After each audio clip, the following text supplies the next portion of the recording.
ए छोटकी। जी जेठानी जी बोली।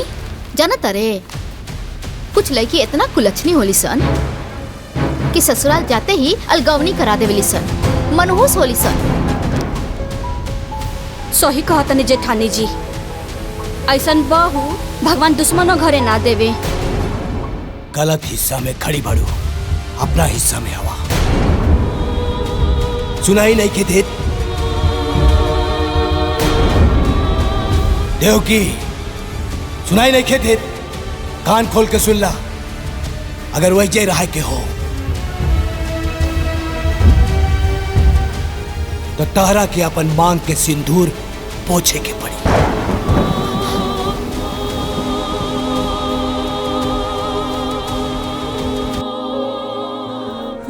अकेले रहबा तो केहू तोड़ दे, और तीनों एक साथ रहबा तो केहू ना तोड़ पाई।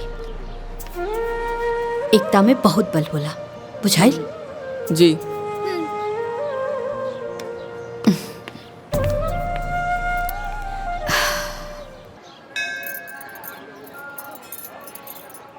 अरे यहाँ से चप्पल कहाँ गई? लौकत ना चप्पल? हमरो चप्पल नहीं खे लौकत। अरे हमरो चप्पल नहीं खे लौकत। पता ना चप्पलवा कहाँ चल गई। माई तोनी लोग के चप्पल यहाँ बा।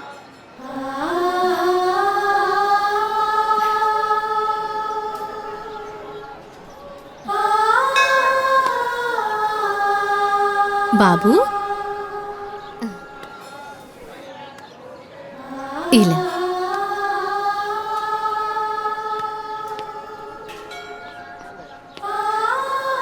इला बेटा, ला ई होला।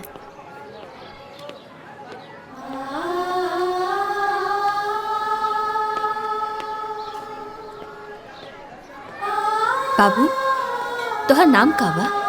कहाँ रहेला? हम बतावत हई।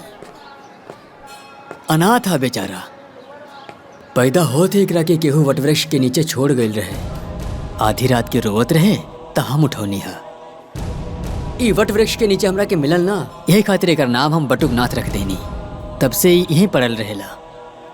मंदिर के साफ सफाई के साथे साथे आवे वाला भक्तन के जूता चप्पल साफ कर देवेला। जौन कुछ भी वो देवेला ना, वही खाए पिएला। इला माई।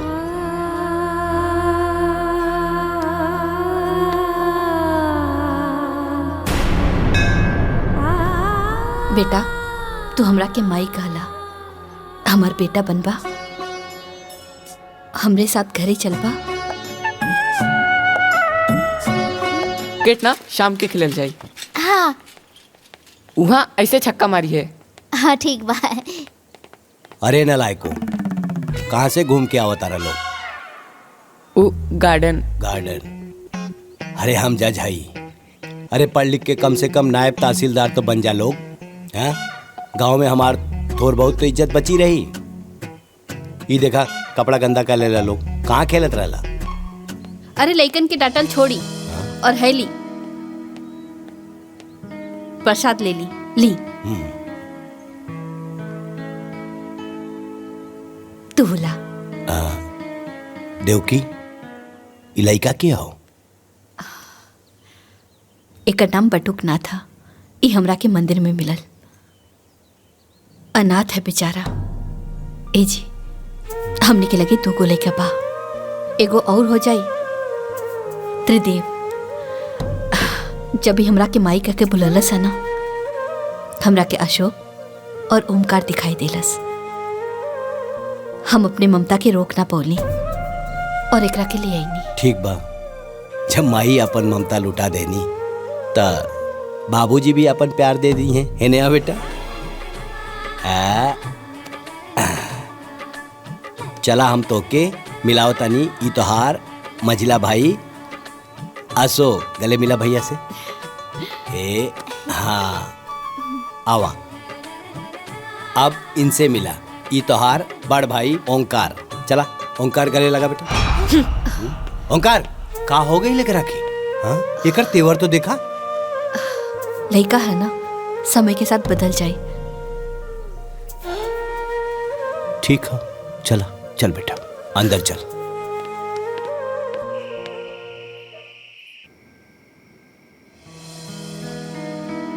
माई टनी रोटी दो ना। माई तरकारी द। हाँ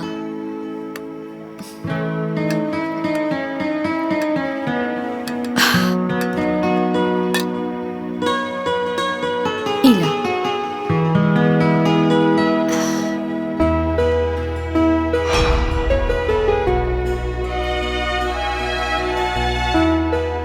माई टनी गुलाब जामुन दो ना। माई एगो हमरो के दी है। हमू के द। एक तू ले ला, आधा तू ला और आधा तू ला।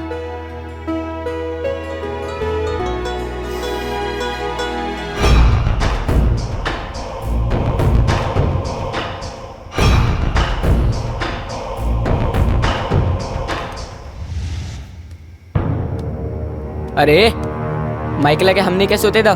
चलो उठ। ए अरे ओमकार, सुत गइल बा ना, तोहनी के बिस्तर लागल बा, जा जाके सुत जा।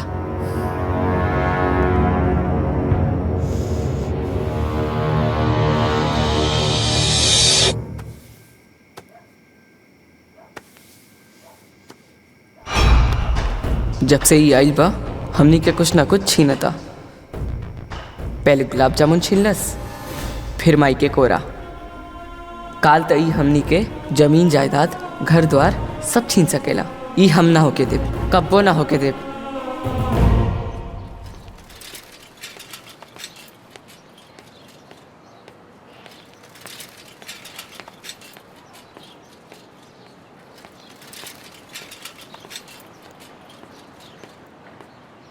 रुकी चाचा।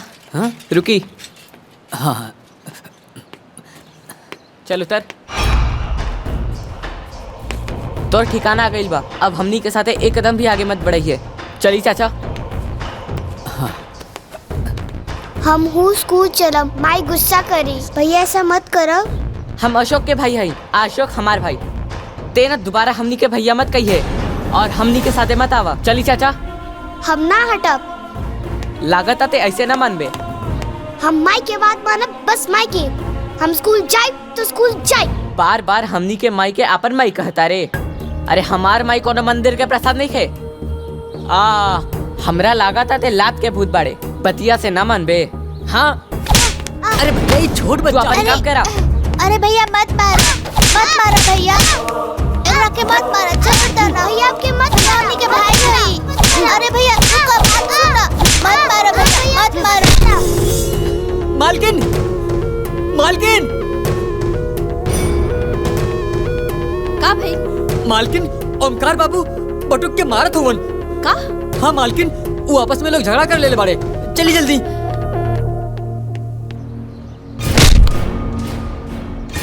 बटुक बिटवा, कुरुक्षेत्र में अर्जुन के उपदेश देत समय भगवान श्री कृष्ण कहले, हे पार्थ, धर्म युद्ध में जौन तोहरा सामने खड़ा बाड़े, इमे से न कोनो तोहार भाई है न कोनो गुरु, सब शत्रु बाड़े। युद्ध करा, युद्ध करा, युद्ध करा।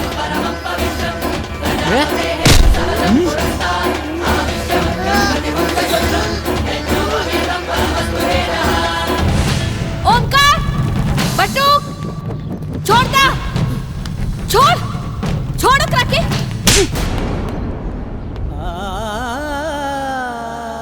तो के सगा से प्यारा ही पराया हो गई। अरे नहीं बेटा, तू अभी छोट पड़ा ना, यही से हमार बात नहीं के समझता रहा। रुका।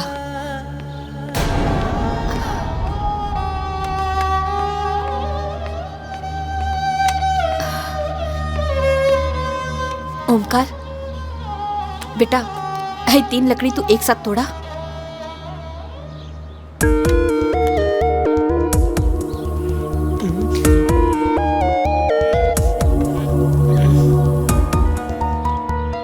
नहीं खे टूटत। अशोक, तू तो तोड़ ले पाना, तोड़ा। नहीं के टूटत। हमरे बटुक के पास तो बहुत ताकत बा, वो तो जरूर तोड़ ली। ला, तोड़ा। तोड़ा?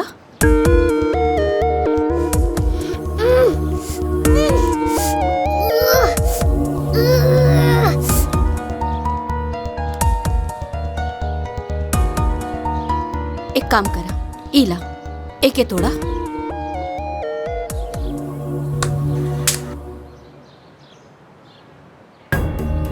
तू तोड़ा।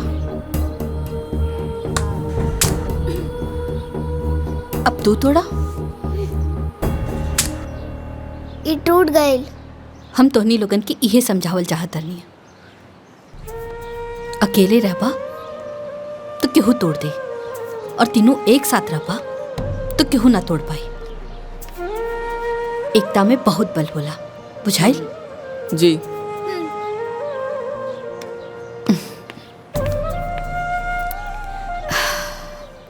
अरे ई हमार सबसे छोटा और दुलरुआ बेटा बटुकनाथ। यहाँ के तो जरूर पहचान गई हो खब। एकदम सही, ई हमें हमार पति परमेश्वर।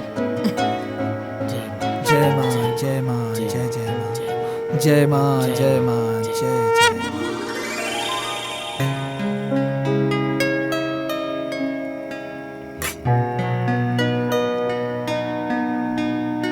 पाए लागू बाबूजी।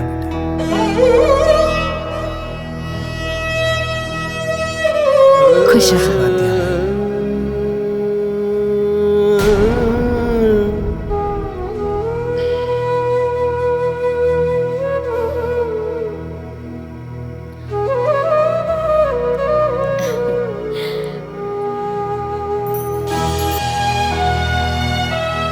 बोलो लक्ष्मी मैया की जय।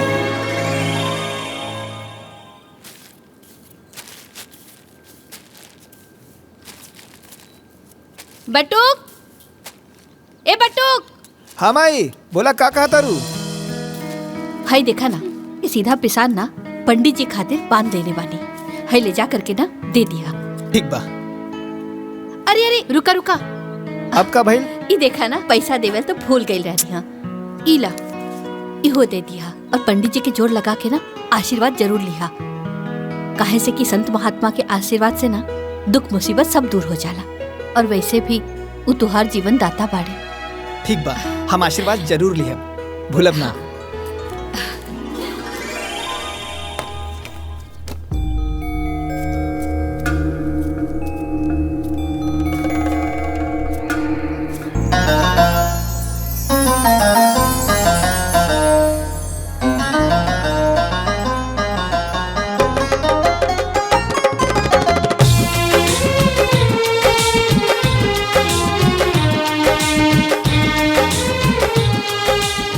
भैया जी प्रसाद दी।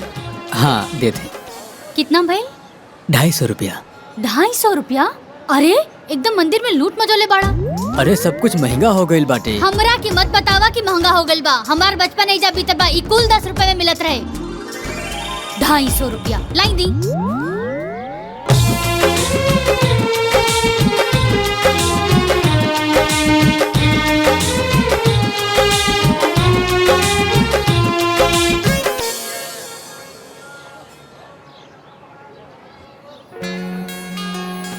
पाँव लागत बानी पंडित जी, आशीर्वाद बनैले रहब। खूब खुश रहा बेटा, ईश्वर करे तू हमेशा खुश रहा।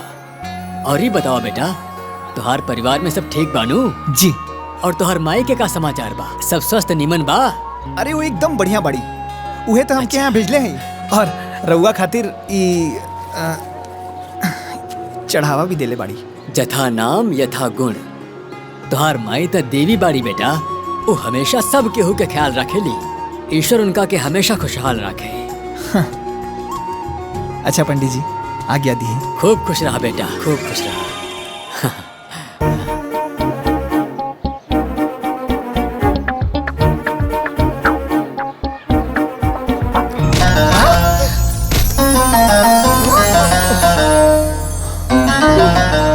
अरे आंधर बाड़ा का, हाँ दिखाई नहीं देत।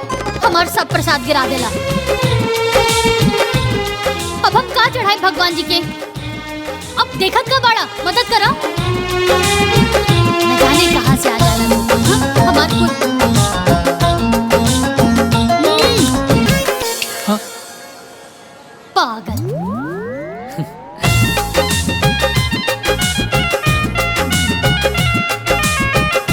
बटुक बेटा, जी पंडित जी। का सोचत बाड़ा? कुछ ना पंडित जी। पहचानलाई के रहली? के रहल? अरे ई उहे सावित्री रहली जौन अपना माई के साथे इहवा आवत रहे, आ तू जेकरा साथे खेलत रहला, कबो कबो लड़त भी रहला।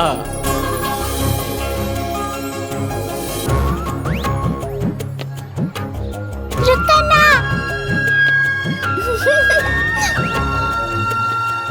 सावित्री बेटा, का करा तारू? इला प्रसाद लेला। नहीं हमार हम ना दे।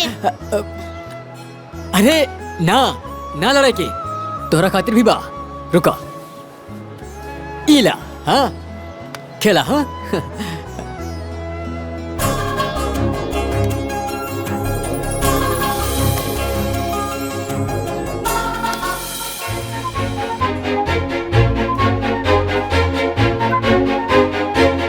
सावित्री। हाँ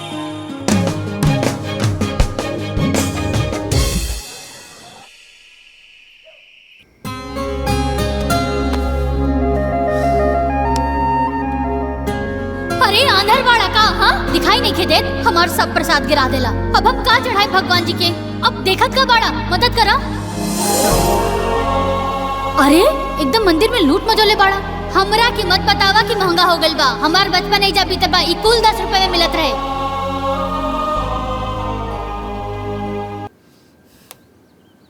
बटू, नाश्ता हो गया तुहार? हाँ।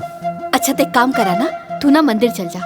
काहे से कि तुहार बाबूजी ना अपना दोस्त हरिशंकर जी के यहाँ जाए से पहले हमरा से कह के गइल बाड़े। आज मंदिर में सामूहिक विवाह है ना, तो ओहिजा कोनो चीज के कमी ना होके के चाहिए। और हाँ, हमरा तरफ से ना हर एक जोड़ा के एक एक लिफाफा दे दिया। ठीक बा माई, अभी जाता नहीं।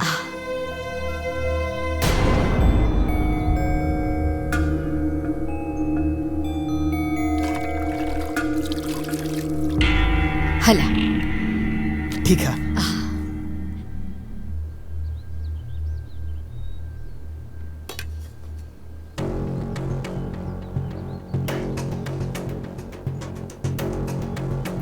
हमनी के का देखत नहीं जा? माई हर काम बटुक से काहे कहेली? अपन सगा बेटा से तो कबो कुछ ना कहेली। घर के सगरी काम नौकर करेलन, मालिक ना। बाकी जेठ जी, हमरा तो लागता कि रवा लोग नौकर बानी और उ मालिक। चली दीदी, ई बात ना इन्हें लोग के समझ में नहीं खे आई।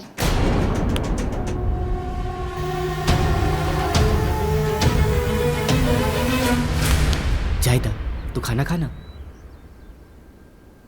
पंडित जी, बाकी सब दूल्हा दुल्हन तो आ गए बा लोग। पूजा की विधि की व्यवस्था हो सब हो गई गइल बा। बा। और कुछ कमी बेसी हो तो रवा देख लिया, कोनो कमी न रहे के चाहिए। जाए जाए। हाँ, बाकी सारा लोग आ गए। हाँ, पाए लागत बानी पंडित जी। खूब खुश रहा बटुक बेटा। भगवान करे तोरा जीवन में आनंद ही आनंद होके। सब बढ़िया से हो गया। ई लइका बहुत- ई लिही पंडित जी, ई कहा ई हमार माई सामूहिक विवाह में दुल्हा दुल्हन खातिर ई उपहार भेजले बाड़ी और आगाह कईनी है हाँ। कि कोनो और समस्या होई त बेझिझक कहब। अरे ना ना, एकर कोनो जरूरत नहीं खे। काहे कि सारा व्यवस्था तो गुप्ता जी कर ही देले बाड़े, कोनो चिंता की बात नहीं खे। बटुक बेटा, ये उपहार तू नौ दंपत्ति के अपन हाथ से ही दिया, बड़ा अच्छा होई। जौन आ गया पंडित जी।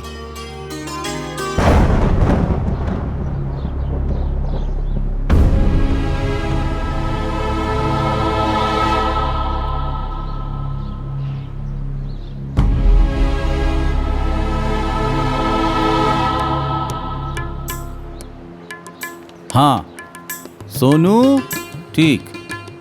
हाँ। सुधीर, वंशिका। मोनू, प्रिया। ठीक बा। रवि, सावित्री। ई लड़की के गार्जियन के बा? हम बने पंडित जी। दूल्हा कहाँ बा? अभी ना आयल बड़े पंडित जी, औते होइया। थोड़ा देर और इंतजार कर ली। बियाहे के मुहूर्त निकलल जात बा, जाई जल्दी जाई, ओकरा के बुलाई।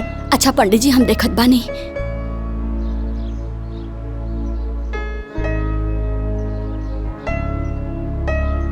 अब सब दुल्हा दुल्हन लोग बैठ जा।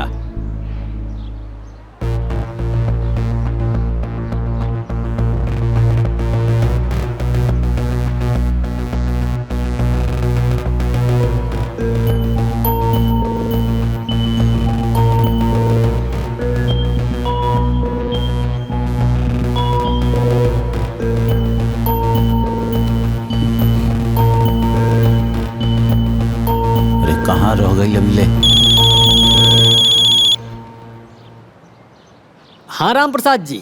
अरे का भइल, रवा लोग अभी तक ना आई नहीं? अरे हम ही शादी ना करब। का शादी ना करब ना। त ई बात पहले ना बतावे के रहल ह। ठीक बा, रखी फोन। अरे का भइल, दुल्हा कहाँ गइल, कुछ पता चलल? ना पंडित जी, कुछ पता ना चलल। सगरो ढूंढनी है, कहीं कुछ पता ना चलल। पता चल गई, वो लोग अब ना आए वाला बा। का? काहे कि लड़का भी ब्याह करे से मना करत था। हे भगवान, ये का हो गए? अब हम का करी? हमार तो नसीब में फूटल बा। कैसे कुल बनलो काम बिगड़ जाता हमार। धीरज रखा, सब ठीक होई। अरे हो सकेला कि सावित्री बिटिया के नसीब में ऐसे बढ़िया और लिखल होए। ओकरे नसीब में का बा पता ना, बाकी ओकरा के लेके ना हम के जीवन भर जरूर झेले के बा। अरे पैदा होते ही बाप के खा गई। अब लागता कि एकरे चिंता में ना हम मर जाए। ऐसा मत कहा। पता ना कौने जन्म के कर्म बिगड़ल बा पंडित जी, विपत्ति टले के नामे नहीं केले।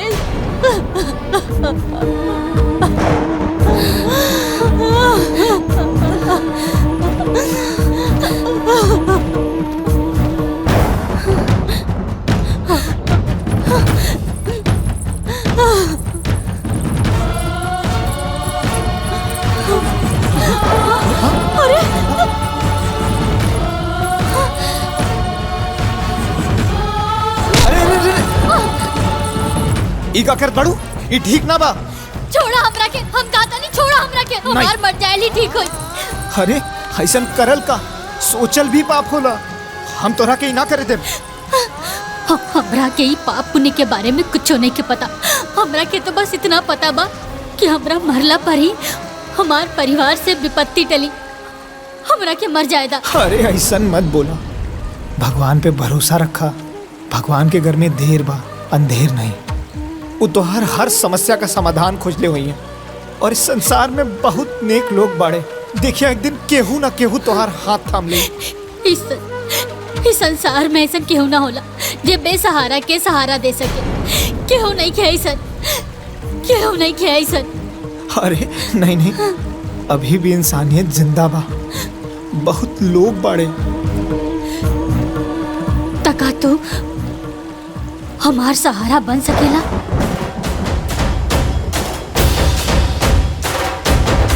बन तो सकीला, पर बाबूजी से ज्ञान बाटल अलग बात था, और वह ज्ञान के पालन कईल अलग बात। रुका, हम बनब तोहार सहारा, हम निभाए जीवन भर तोहार साथ।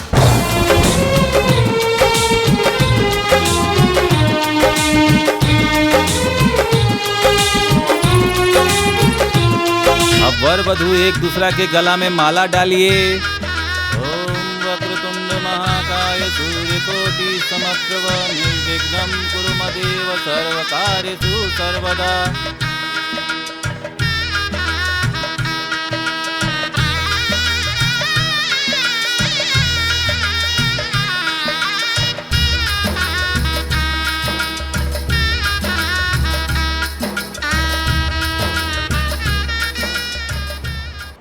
चल निकाल 1 रुपया बरीचा।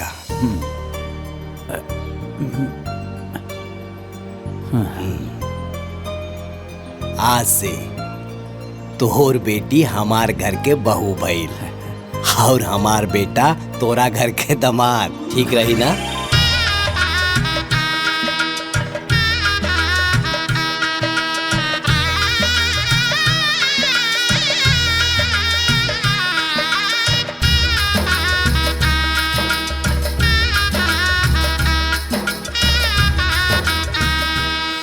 लेकिन एक बार बेटा से पूछ तो लेता। अरे हरिशंकर हमार दोस्त, तारा के पता नहीं खे, बाप के वचन बटुक खातिर शपथ के समान हो। एक बार बटुक के सांस टूट जाई, लेकिन वो अपना बाबूजी के वचन न टूटे दी। हमार बेटा बटुक कौना भी लड़की के मांग में सिंदूर भरी तो वो तोर लड़की होगी। ये हमार वादा हो दोस्त, वादा।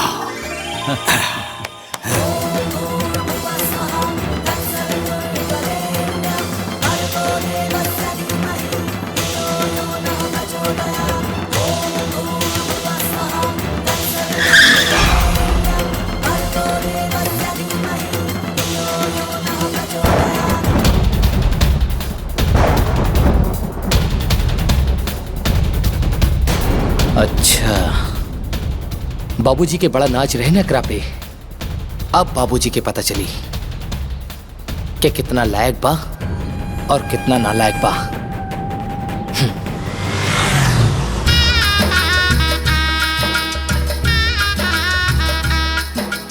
हे भगवान तुहार लाख लाख शुक्र हा। ई का 1 रुपए के सिक्का। अरे भाग्यवान, ये 1 रुपया के सिक्का ना, भरीचा हो भरीचा। हम अपना बटुक के बियाह तय कर देनी अपना दोस्त हरशंकर के बिटिया से। बहुत बढ़िया कहनी है बाबूजी। सगुन तो सगुन होला, चाहे 1 रुपया हो चाहे 1 लाख रुपया का हो। अब हमरा समझ में आई कि रउआ रोज सवेरे सवेरे अपना दोस्त के घरे काहे जात रहनी हा। अपना दोस्ती के रिश्तेदारी में बदले। चली बटुक के बियाह तय हो गई। बियाह तय ना भइल बा, ऊ बियाह कॉल ले बा। उहो सामूहिक विवाह मंदिर में। हे ओंकार, ये का बकवास करत आ रे? अरे हमार बटू कैसे ना कर सकेला? अरे ते बचपने से ओकरा से जले ले, यही खातिर इस तरह बात करत आ रे। अरे हमार बटू बिना हमरा से पूछ ले, बिना हमार आज्ञा ले ले शादी कैसे?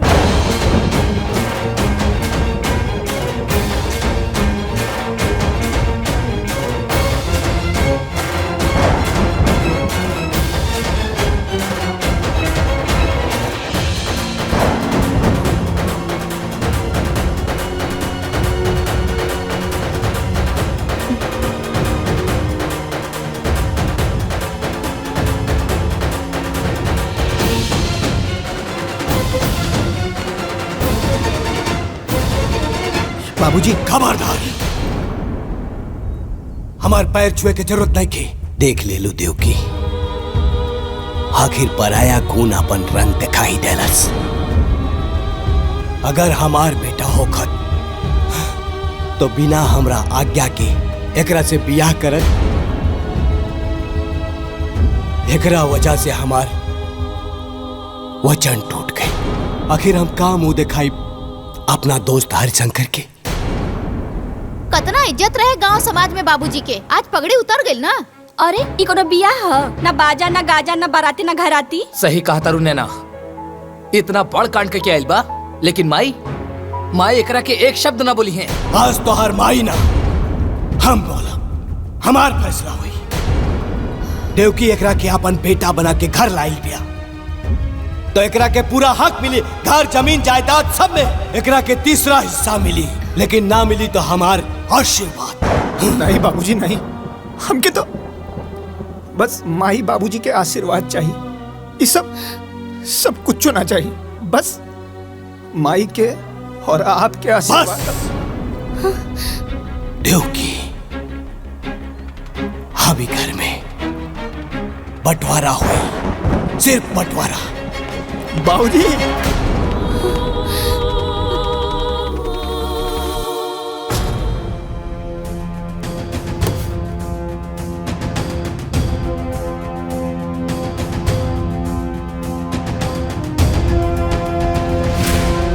देवकी, गलत हिस्सा में खड़ी बढ़ो, अपना हिस्सा में आवा। सुनाई नहीं के देत? देवकी, सुनाई नहीं के देत? कान खोल के सुन ला। अगर वही रहा के हो तो तारा के अपन मांग के सिंदूर पोछे के पड़ी।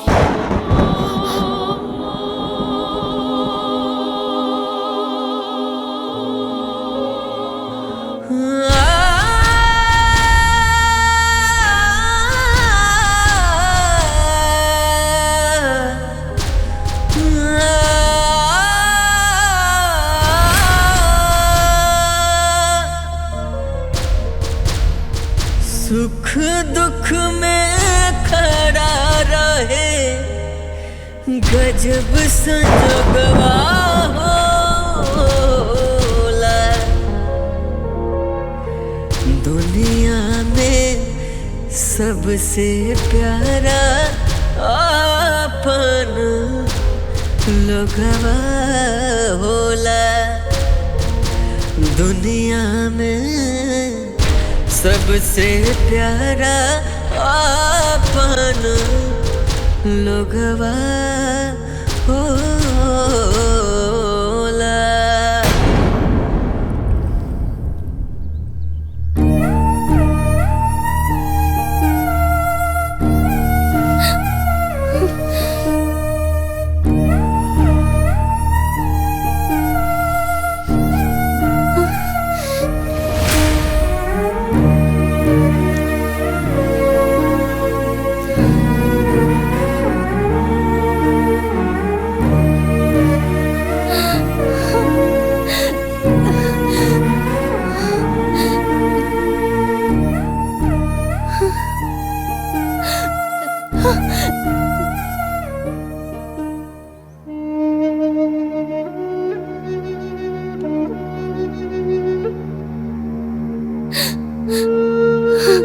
हम ही अभागन हैं। पहले बाबूजी के साया सर से उठ गई और जब ससुराल आईनी ता घर के बंटवारा करवा देनी। अरे हमरा जितना अभागन बहू के हुई जेकरा के होकर सास ससुर के आशीर्वाद तक ना मिलल। हमनी के वैवाहिक जीवन माही बाबूजी के आशीर्वाद के बिना अधूरा बा।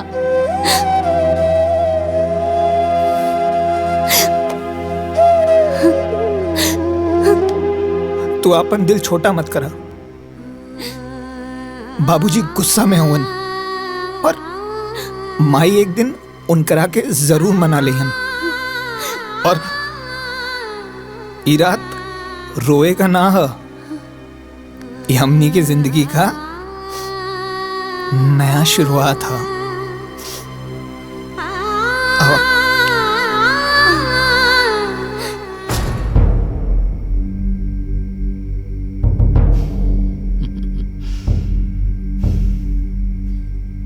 देखी सांप भी मर गई और लाठियों ना टूटल।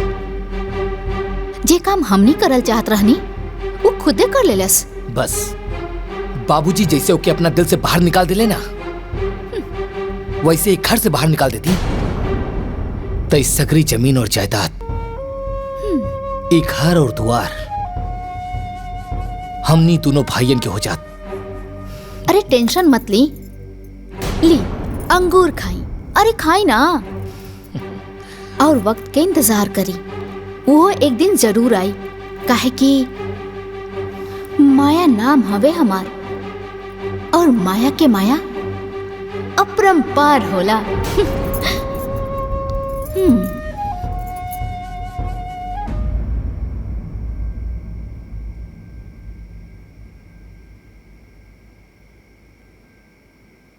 तू काहे मुंह फुला के बैठल बाड़ा?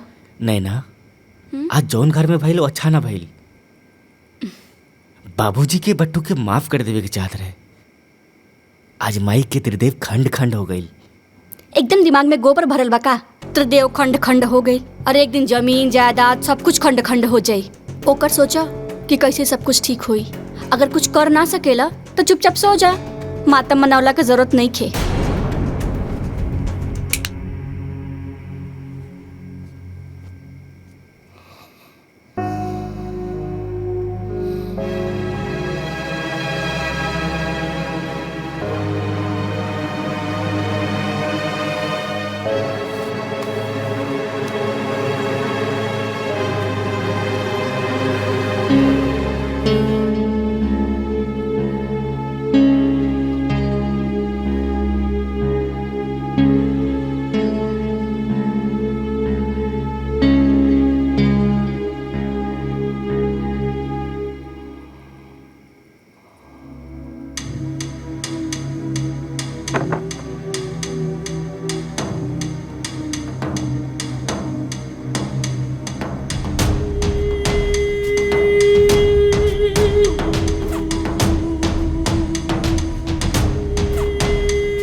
प्रणाम अम्मा जी। खुश रहा, जुग जुग जिया।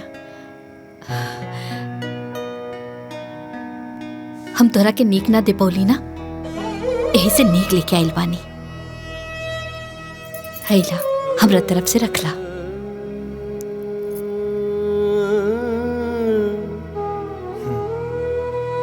रखला ना।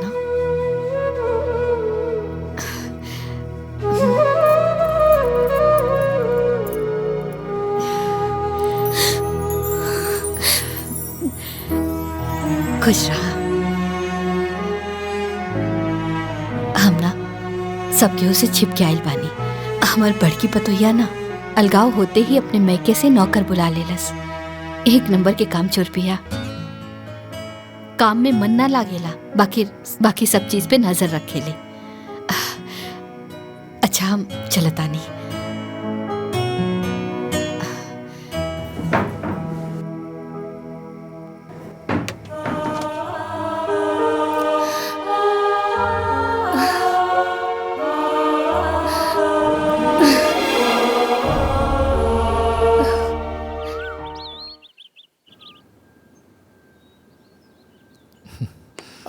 राजेश। हाँ भैया। ई बाबूजी के दे दिया। ठीक बा भैया।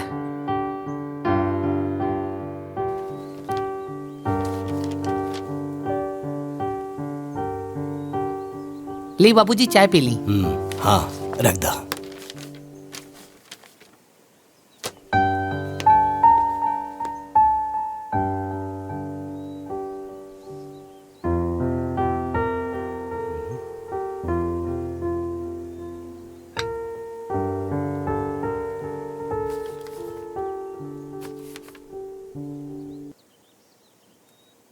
बाबूजी प्रणाम। आपका बटुक।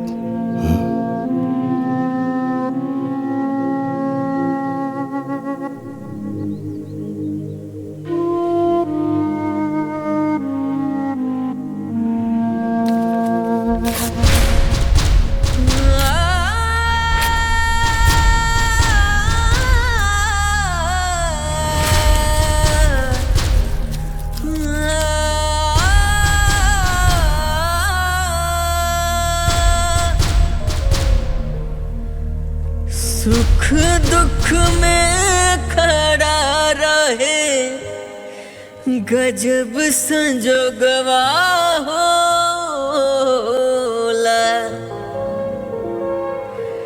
दुनिया में सबसे प्यारा अपन लोगवा होला। बाबूजी। ए छटकी। जी जेठानी जी बोली। जाना तारे कुछ लड़की इतना कुलच्छनी होली सन कि ससुराल जाते ही अलगवनी करा देवेली सन, मनहूस होली सन। सही कहा तनी जेठानी जी, ऐसन बहू भगवान दुश्मनों घरे ना देवे।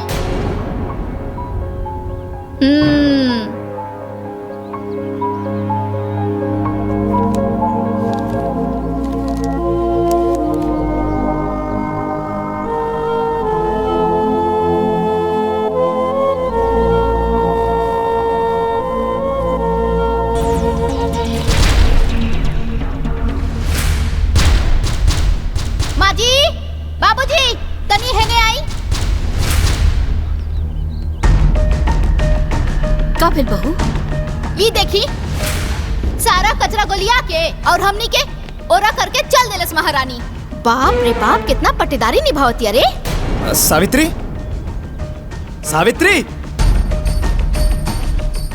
का भैल जी? ये सब कहा? ये सब कचरा गुलिया के एहर कह दिलू? हम तो ई सूप लेवे खातिर गइल रहनी, कूड़ा उठावे खातिर।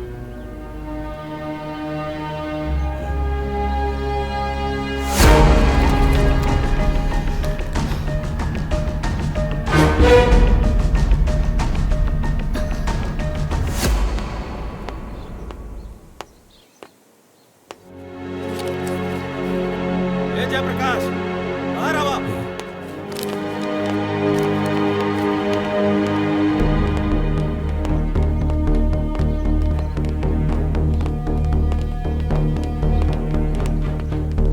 इहे निभैला दोस्ती हमरे साथे।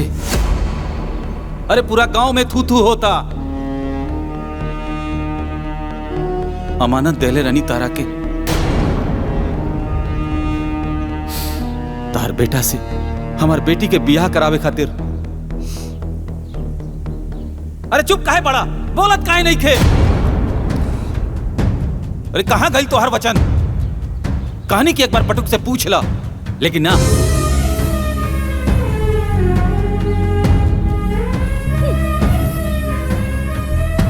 जाना तरू देव की भोजी ई का कलश हमरा के? बटुक शपथ के समान बा। बटुक के सांस टूट सकेले, लेकिन ओकर बाप के वचन ना टूट सकेला। अरे अब का भाई बोलत का नहीं का, चुप काहे बड़ा? का करी अब हम?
आंसू के कई रूप होला देव की, दुख के अलग और अपमान के अलग।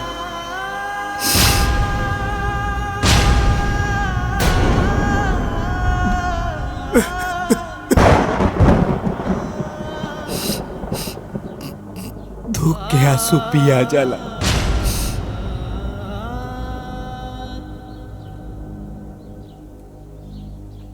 अपमान के आंसू ना पियाला देव की, ना पियाला।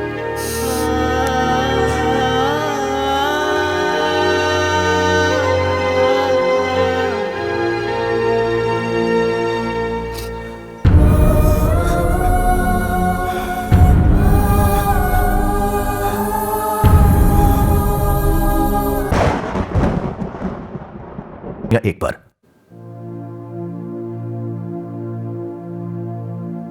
आज हमार वजह से पहली बार केहू घर में घुस के बाबूजी के इतना सुना के गई। आज तक पूरे गांव में केहू हमार बाबूजी के कुछ ना कहले रहल। बड़ा इज्जत रहल बाबूजी के। ए जी, ई बात का लेके रहुआ अपने आप के मत कोसी जी, मत कोसी। केहू के अपमान कहिला से केहू देवता के महिमा कम ना होला। और बाबूजी, बाबूजी त देवता हन और हमेशा रही हन। हाँ,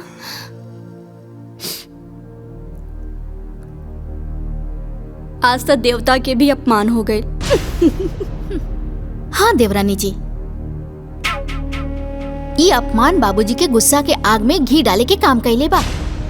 और अब बाबूजी के सीना के जरत नफरत की चिंगारी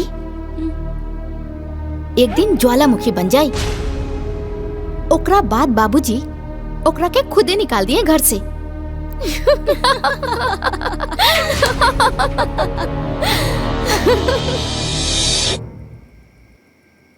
रामू एक गिलास पानी लावा।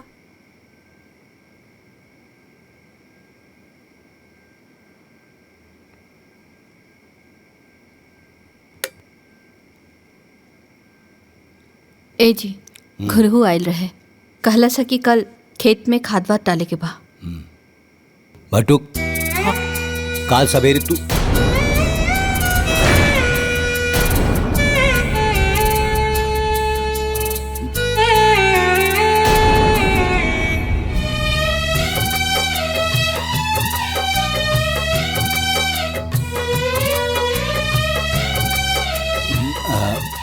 ओंकार काल सवेरे तू ब्लॉक पे चल जाइया और वजह से 4 बोरिया यूरिया 2 बोरिया डाई ले ले आइया।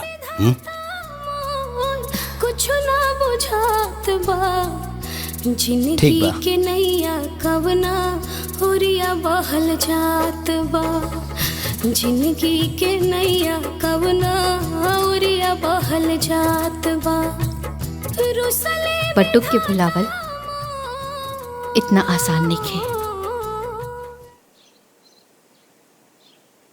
अरे केहू हमार कोटी और जूता दी कि ऐसे ही चल जाई बाजारे। कहाँ बाड़ा सन?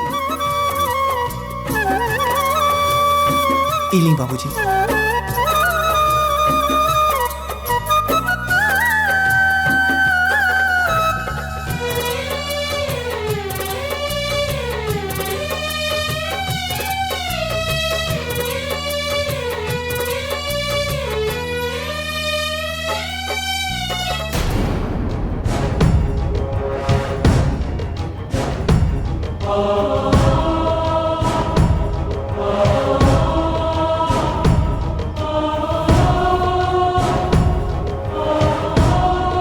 ए जी सुनी।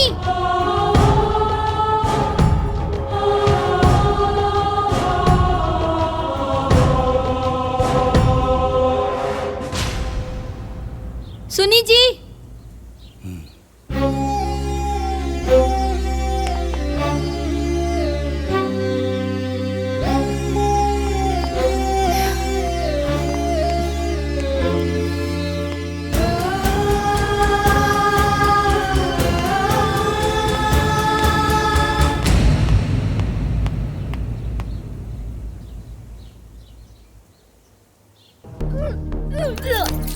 हाँ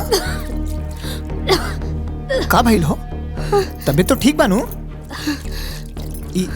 उल्टी? ई उल्टी कोनो दिक्कत ना हाजी, बल्कि खुशखबरी है। हम माई बने वाला बानी और रहुआ बाबा। सावित्री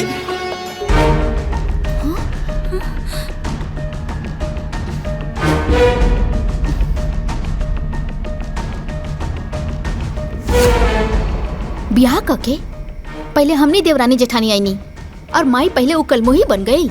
सही कहा तनी जेठानी जी। कहीं ऐसा ना होखे कि काली पोता के मुंह देखला के बाद बाबूजी के फैसला बदल जाओ। काहे से कि मूल से ज्यादा ब्याज प्यारा होला। हमने यही तरफ बैठ के एजा मातम मनावल जाई और वो गोद भराई के खुशी बनाई। गोद भराई का सारा सामान ला दिले है। फल फूल मिठाई नारियल सब आ गई। सब सामान तो आ गई, लेकिन गोद भराई के रस्म सिर्फ सामान से ना होला। गोद भराई करे वाली भी तो चाहिए। अगर माई ना आई है तो गोद भराई के रस्म पूरा कैसे हुई? अरे तू उदास मत होखा, केहू आवे चाहे ना आवे, बाकी माई जरूर आई।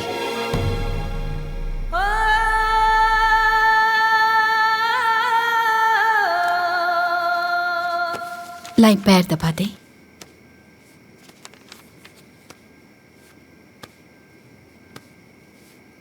ए जी एगो बात कही।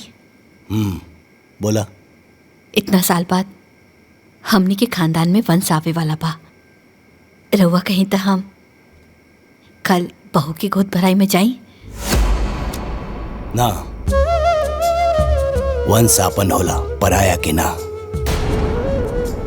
तारा के गोद भराई में जाए के जरूरत नहीं खे, बुझाइल नो।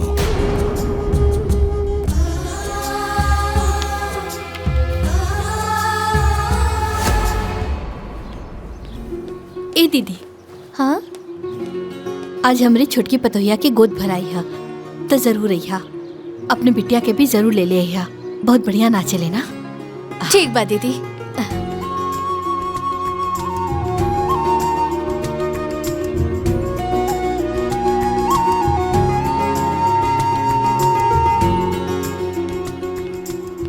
बिटिया आज ना हमने छोटकी पतोहिया के गोद भराई है, तो जरूर यहाँ। ठीक बा, आ जाई। बाबूजी, माई ओहर गई है गोद भराई के रसम में, हम अपना आंखें से देख के आईनी है।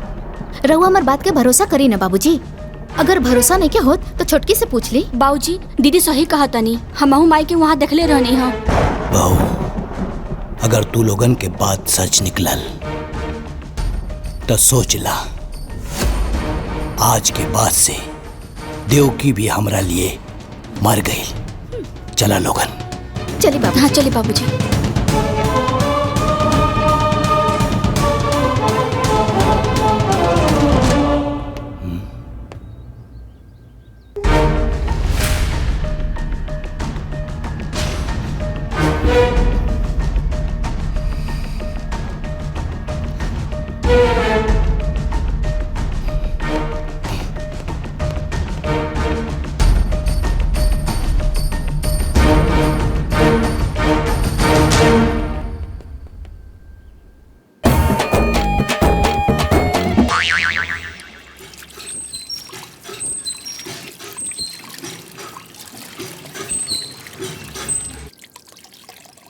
का भइल?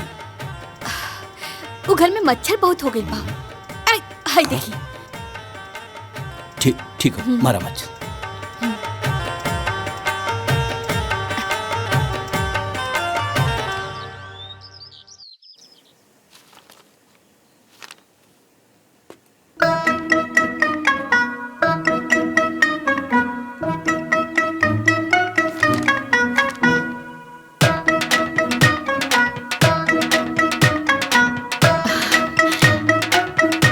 ए जी, कृष्ण भगवान के जन्म कृष्ण पक्ष अष्टमी के दिन भइल रहे ना?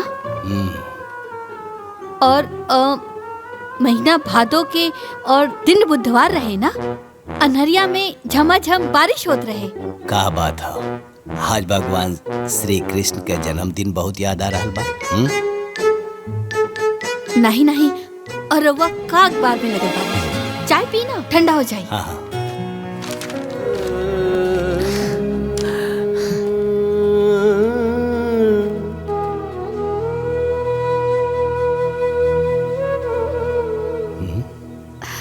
कब है? ठंडा हो गई का चाय? ना ना, ठीक बा।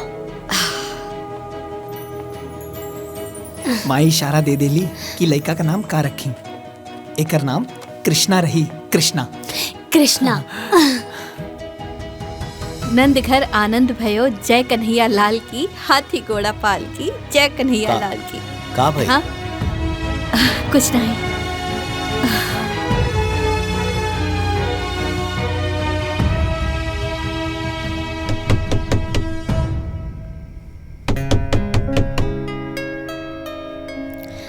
ले ले ले ले ले ले बापू मेरा।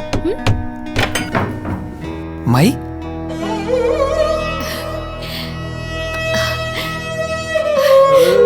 इना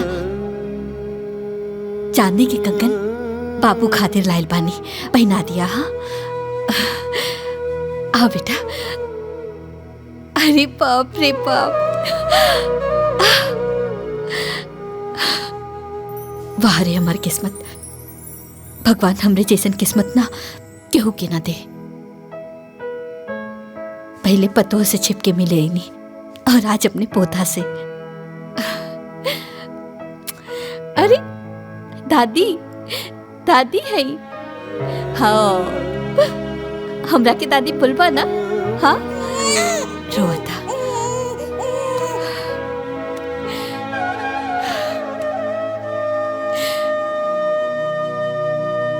अपन ख्याल रखिए।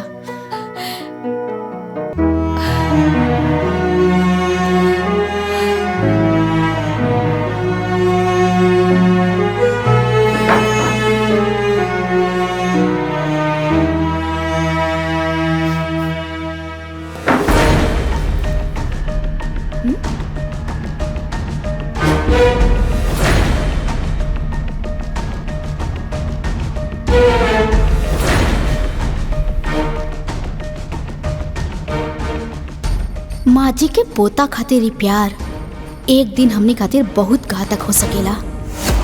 माँ जी रउआ प्यार के अमृत के वर्षा बहुत कर लेनी, अब बारी सास के ना बहू के हा।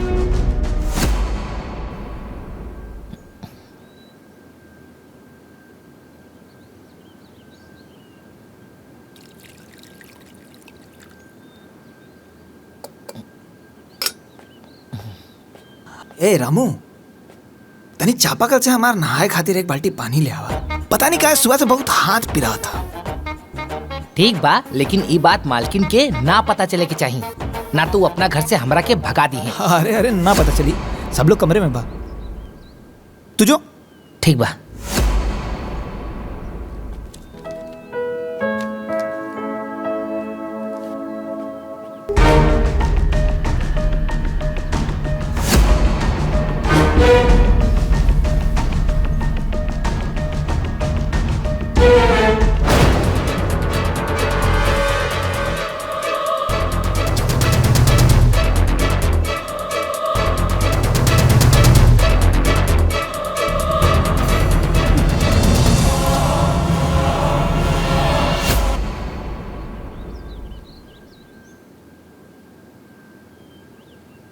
अरे ब्लॉक प्रमुख जी, रउआ हमार गांव वालन खातिर नल के व्यवस्था करा दी। हाँ ठीक बा, हम ब्लॉक पे आ जाए।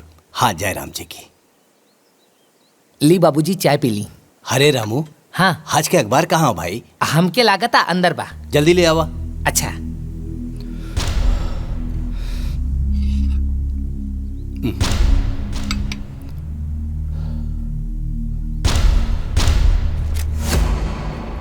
बाबूजी प्रणाम। आपका बटुक।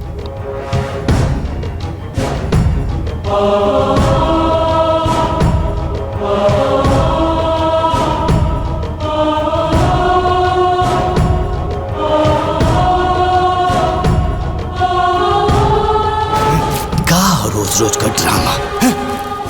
जय जय।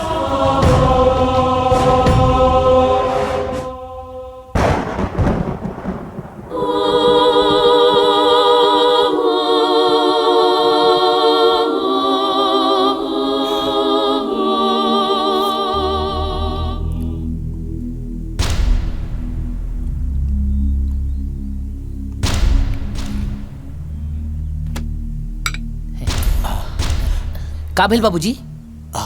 बाबूजी चक्कर का होता? चक्कर होता? ओमकार भैया, अशोक भैया, मालकिन, भाई जल्दी आए, देखिए बाबूजी के काम। बाबूजी, अरे बाबूजी, बाबूजी, बाबूजी, मालकिन, बाबूजी, बाबूजी देखिए काबिल, बाबूजी। नौटंकी मत कर। हमनी के दोनों बेटा बानी जाही जा। बाबूजी के तोहरे सहारा के कोनो जरूरत नहीं खे। बुझाइल? अरे चल ना अस्पताल लेके चल ना। अशोक, अरे बोल बे ले चल अस्पताल बाबूजी लेके चल बे। ले चल संभाल के आराम से।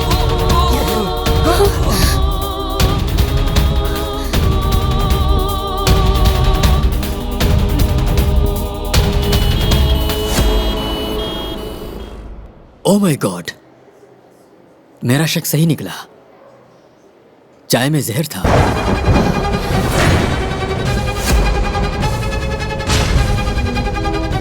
देखे, मैंने जहर को निकाल दिया है। आप बिल्कुल ठीक है, बिल्कुल ठीक है। घबराने की कोई जरूरत नहीं। आप लोग इनको घर ले जा सकते हैं। ओके? जी डॉक्टर साहब।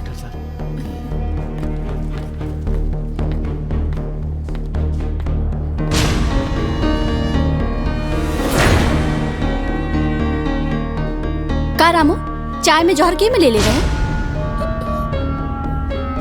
ना मालकिन ना, चाय में जहर हम ना डलनी, बस बाबूजी के चाय लेके गई रहनी। तो किचन में केहू औरो आइल रहे का? हाँ, बटुक भैया आइल रहले।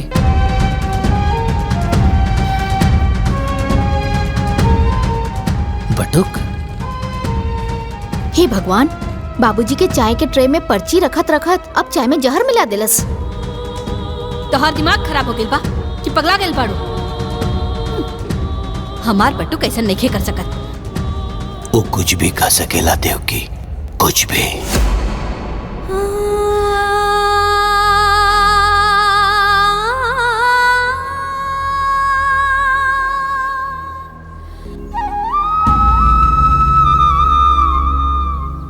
भगवान हमार बाबूजी के कुछ ना होके दे, चाहे हमार जान ले ली, बाकी हमार बाबूजी को एकदम ठीक कर दे, एकदम ठीक कर दे।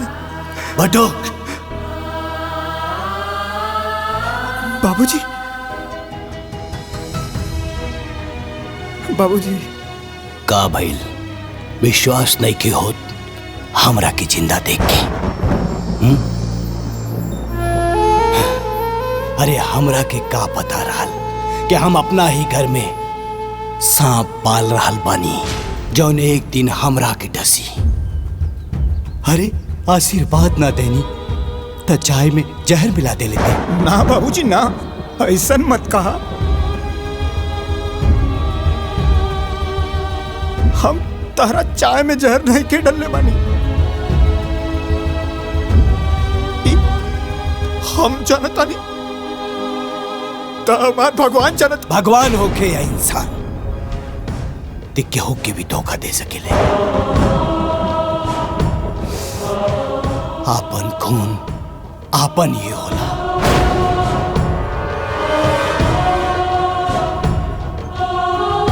पराया खून पराया ही होला, ये आज हम जान गए नी। रिश्ता के अहमियत ई का समझी देव के। तू ही एकर हाथ पकड़ के घर में लायल रहलू और आज तू ही एकर हाथ पकड़ के घर से बाहर निकलबू। ये हमार फैसला हो। अरे बाबूजी, चाहे हमरा के डांट ला, चाहे हमरा के मार के घर से निकाल दा, लेकिन हमरा के माथे पर इतना बड़ा कलंक लगा के हमरा के घर से बाहर मत निकाला बाबूजी। हट निकाला बाबूजी। देवकी सुनाई नहीं की देख। खड़ा रहे गजब संजोगवा होला।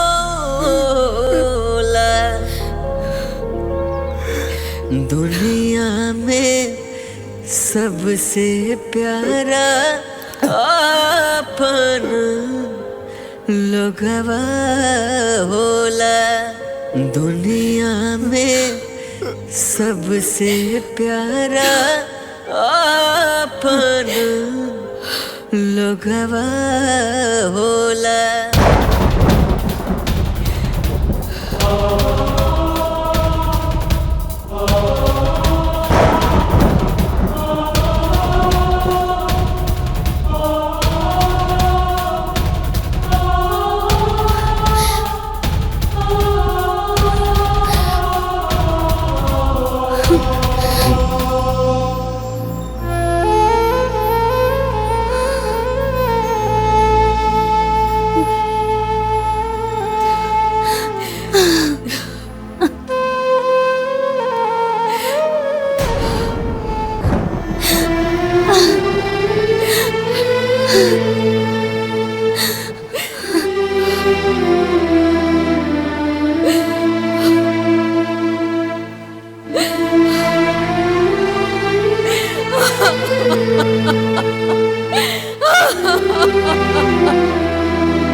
जहाँ से हमारी जिंदगी शुरू भइल रहे,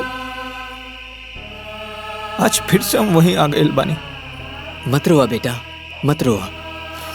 अरे सच के चांद के झूठ के बादल घेर ले बा।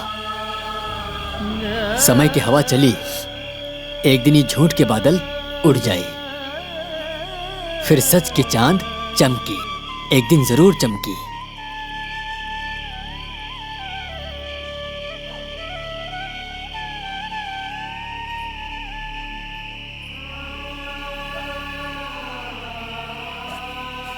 पाए लगी पंडित जी।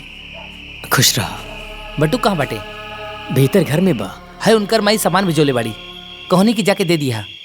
ठीक बा। ठीक ना? प्रणाम पंडित जी। खुश रहा।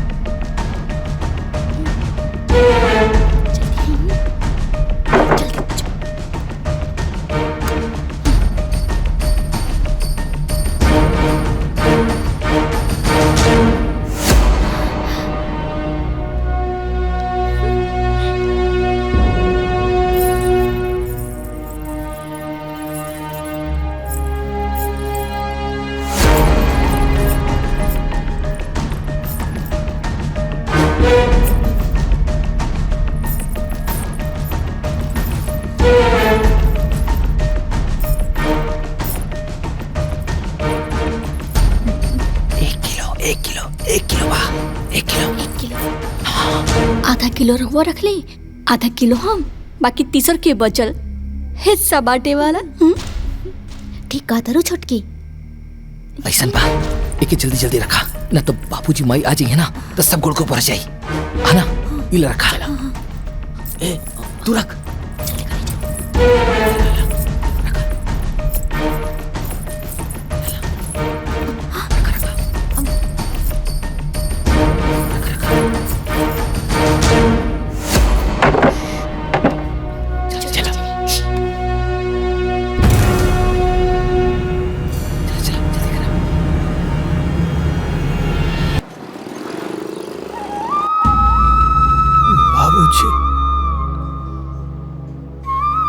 बाबूजी, बाबूजी। देखिए, खाना पीना ना खाने की वजह से इनको बहुत कमजोरी आ गई है। इनको 2-4 दिन हॉस्पिटल में एडमिट करना पड़ेगा। इलाज में खर्च बहुत आएगा। फिलहाल आप 20,000 काउंटर पर जमा करवा दीजिए, बाकी मैं देखता हूँ। ठीक है डॉक्टर साहब।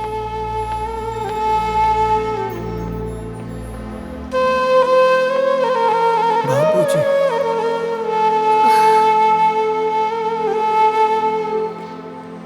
बाबूजी, बाबूजी।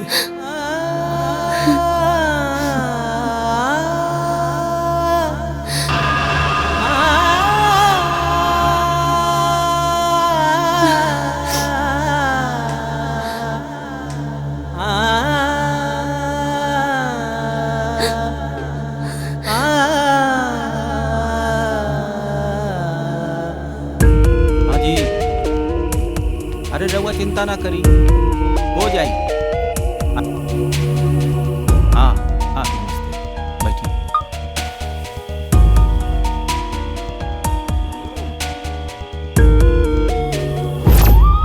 आइला, हमरे तरफ से रखला।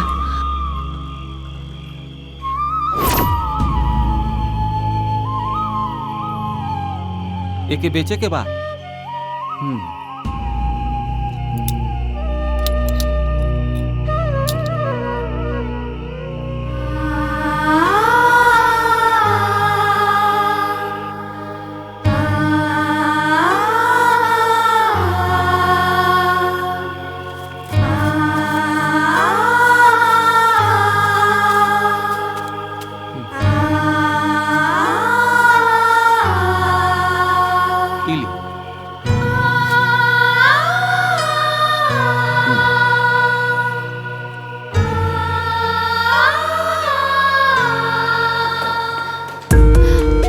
सुनी भैया,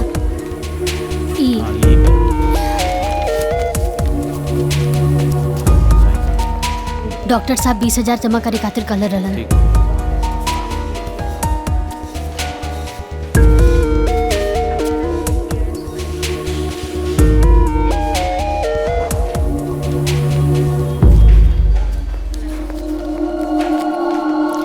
डॉक्टर साहब, अब तबीयत कैसन बा? हमने उनका इलाज शुरू कर दिया है, लेकिन हो सके तो उनके बाबूजी को बुला लीजिए, क्योंकि वो बार बार उन्हीं की रट लगा रहे हैं। हो सकता है कि उनका आना दवा से ज्यादा काम करे।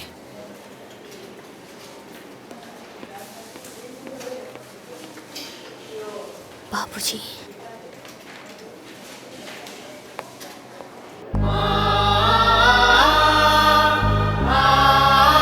बाबूजी, बाबूजी।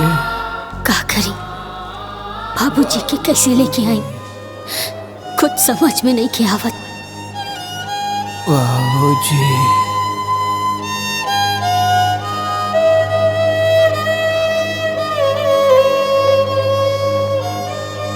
बाबूजी।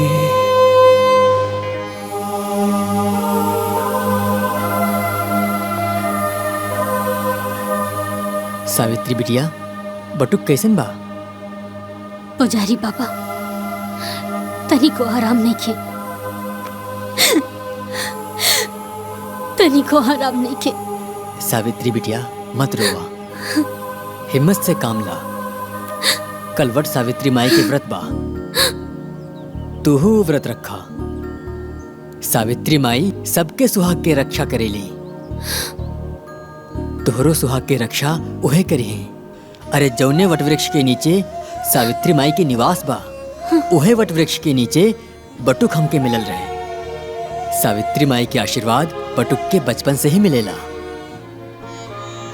जना तारू बिटिया, सावित्री माई यमराज से 3 गो वर मंगले रहली और सबसे पहला वर अपना अंधा सास ससुर खातिर मंगले रही। अब तू होता अपन सास ससुर के पूजेलू त माई तोहरा के आशीर्वाद काहे न दी है बिटिया। बिटिया तू व्रत रखा, फिर देखिया सावित्री माई के ऐसन चमत्कार होई कि उनकरा के साथे साथे माई बाबू के आशीर्वाद भी बटुक बाबू के मिल जाई। हम वट सावित्री माता के व्रत जरूर रखब।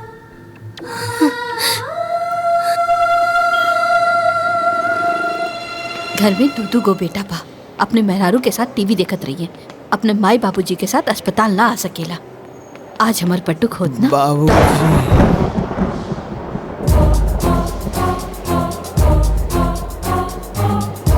बाबूजी। हमार बटुक अस्पताल में। बाबूजी। डॉक्टर साहब एक हाँ बोलिए। इलाका के का भइल बा? कोई बीमारी नहीं है, उसे कोई सदमा लगा है, इसीलिए काफी कमजोर हो गया है। बेहोशी की हालत में भी बाबूजी बाबूजी बोलता रहता है। बाबूजी। सुख दुख पता नहीं कैसा निर्दयी बाप है इसका कि एक दिन देखने तक ना आ सका। Excuse me. बाबूजी। दुनिया में हमार आत्मा तो आज भी माने के तैयार नहीं थे। हमार बटू ऐसा कुछ कर सकेला।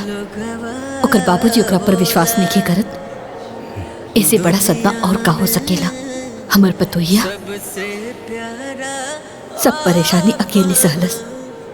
हमार पोता कहाँ होई, केकरा पास होई। हमार पोता ए जी दुख में दुश्मन के पास भी चल जाला। आज तक रवा जौन कुछ भी कहली हम मना न कैली। आज हम रवा से हाथ जोड़ के विनती करतानी।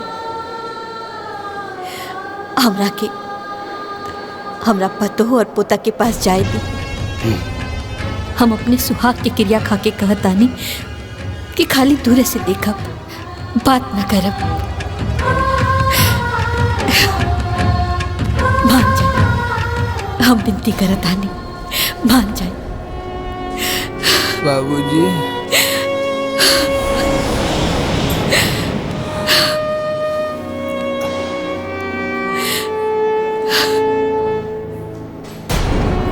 बाबूजी।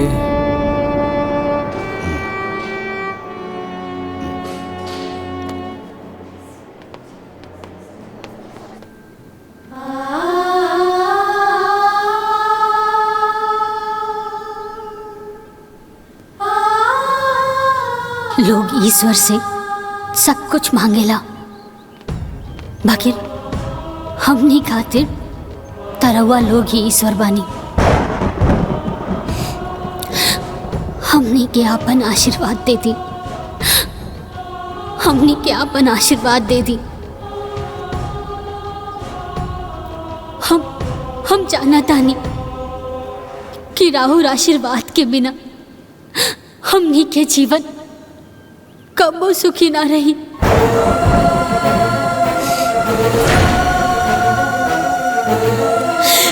कबो सुखी ना रही।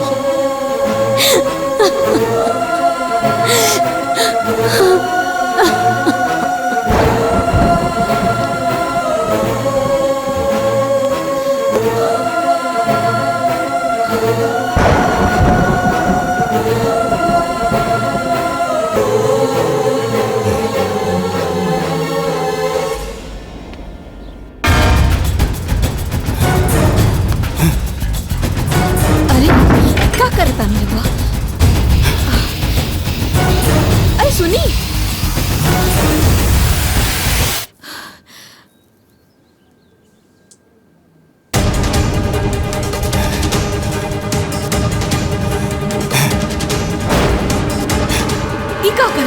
ओंकार, अशोक, बाबूजी है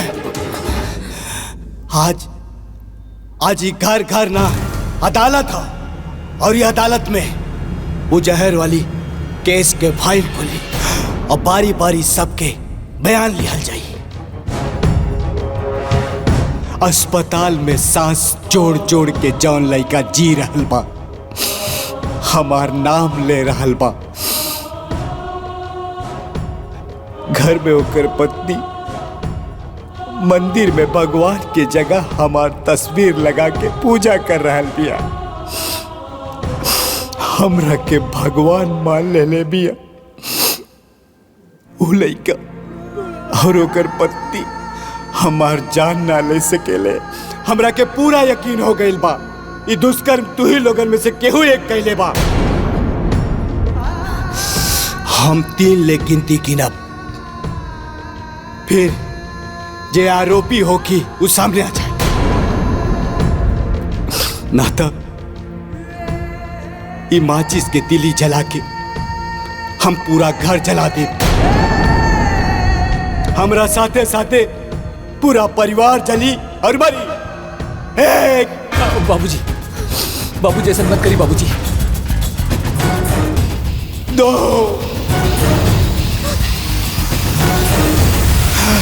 बाबूजी, बाबूजी, रुक जाइए बाबूजी।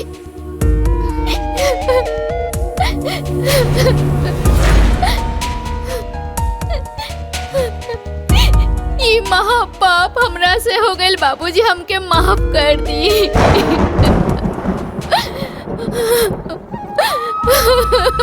माफ कर दी।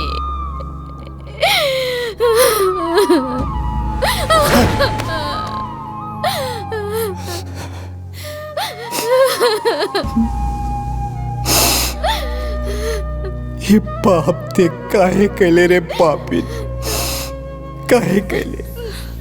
बाबूजी, हम लालच में आ गए रहनी। हम ही ना चाहत रहनी कि घर जमीन जायदाद के 3 हिस्सा लागे।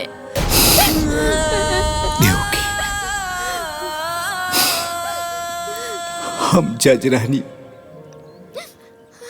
अदालत में सबूत और गवाह की रोशनी में कौनो गलत फैसला ना लेनी। बाकी पता ना कैसे अपना ही घर में, अपना ही परिवार में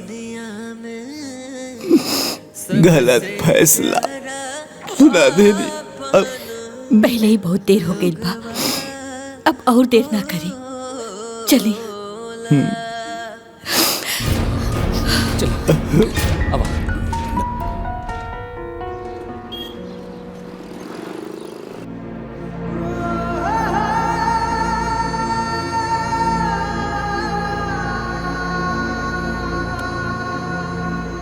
देखिए सावित्री जी, हमने बहुत कोशिश की, मगर हम डॉक्टर हैं, भगवान नहीं। इनके पास समय बहुत कम है, इनको घर ले जाइए। अब इनको मेडिकल नहीं, कोई चमत्कार ही बचा सकता है। I am sorry. डॉक्टर साहब, हाँ, डॉक्टर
हमहू तोहार व्रत रख ले बानी। अपना पति के लंबा उम्र खातिर। याद रखिए माई, अगर आज हमार सुहाग उजड़ गई तो दुनिया के कोनो भी औरत राहुल व्रत ना राखी। माई माई तू तो चल गई लू यमराज के पीछे पीछे, पुत्रवती और सदा सौभाग्यवती के वर पा ले लो। आज ही सावित्री रउआ से उहे वरदान मांगतिया। आज हमार पति के प्राण बचा के हमरा के सदा सौभाग्यवती के वरदान दे दा माई। मन चित लगाई के सब करता वरदान दे दा माई, वरदान दे दा माई। सावित्री मैया गदा मर सुहागवा वट सावित्री मैया गदा मर सुहागवा वट सावित्री मैया। बाबूजी, बाबूजी, बाबूजी, बाबूजी, बाबूजी आ गए, बाबूजी आ गए।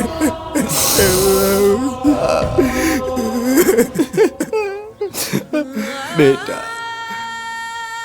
अच्छा बुरा पहचाने में हमरा से बहुत देर हो गई। हो सके तो हमरा के माफ कर दो बेटा। ना बाबूजी ना, रहुआ तो हम जैसन अनाथ के नाथ हुआ। हमरा से माफी मांग के हमरा के इतना छोट मत करा बाबूजी, शर्मिंदा मत करा।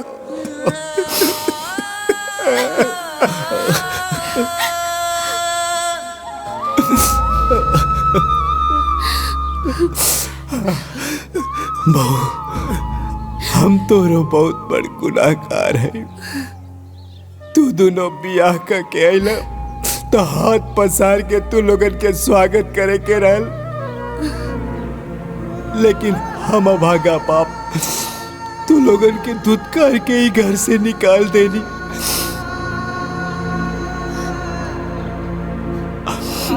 हो सके तो हमरा के माफ कर दा बहू। बाबूजी, राहुरी हाथ माफी मांगे खातिर ना, बल्कि हमेशा सदा सौभाग्यवती रहा के आशीर्वाद देवे खातिर उठे के चाहिए।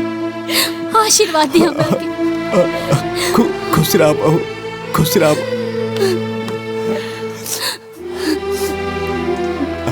देवकी, अब हमार बेटा और बहू हमरा साथे रही, हमने के सब साथे रह जाए। पंडित जी दे, हाँ, संभाल के।